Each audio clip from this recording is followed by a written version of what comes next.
نبی دے صحابی نام حضرت علقمہ آخری وقت آیا ہے زبان تے کلمہ جاری نہیں ہوندہ صحابہ آ گئے ہیں آقا جی تواڈا غلام ہے زبان تے کلمہ نہیں جاری ہوندہ آقا کہندے پتہ کرو دی ماں یا باپ زندہ ہوئے آقا قبلہ پیو فوت ہو گیا ایک بوڑھی اماں ہے زندہ ہے سرکار فرماتے نے پتہ کرو اگر مائی صاحبہ آ جاون تے ٹھیک ہے نہیں تے میں آپ دے گھر جاون واسطے تیار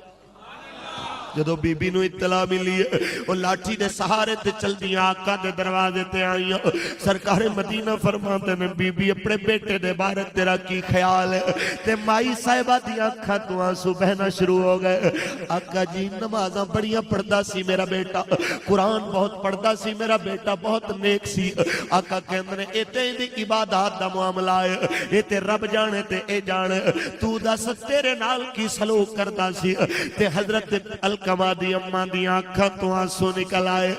آقا جی میری گلاں تو بیوی دی گلوں زیادہ ترجیح دینا سی حضور مینوں دے رویے تے کئی واری رونا آیا وے بیٹا میں تے تینوں بڑھاپے دا سارا سمجھ کے پالیا سی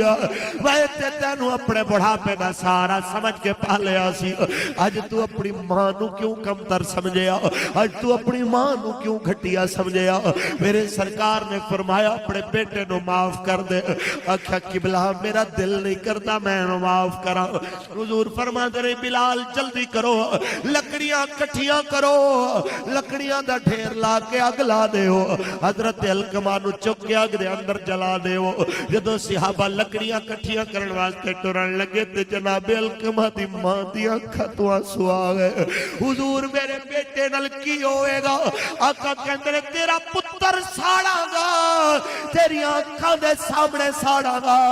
ایک قبر تے حشر دا عذاب ویکھے میں چاہنا اتھے ہی اپنا عذاب مکمل کر کے چلا جائے حضرت علقمہ دی اماں دی آنکھاں تو آنسو نکل آئے آقا جی میں اپنے پتر دے پیراں وچ کنڈا بھی نہیں سہ سکدی آقا جی میں ماں میں دی تکلیف گوارا نہیں کر سکدی خدا را میرے پتر نو معاف کر دے ہو میں معاف کیتا ہے تساں بھی معاف کر دے ہو تے دعا کر دے ہو میرا اللہ بھی میرے بچے نو معاف فرما دے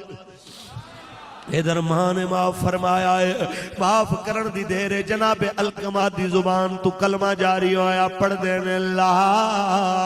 الہ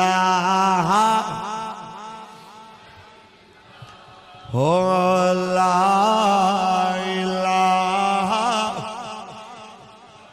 اس کلمے دے راز نے آرے لے اس ڈوبے بیڑے تارے نے سانو دسیا نبی پیارے نے پڑھو لا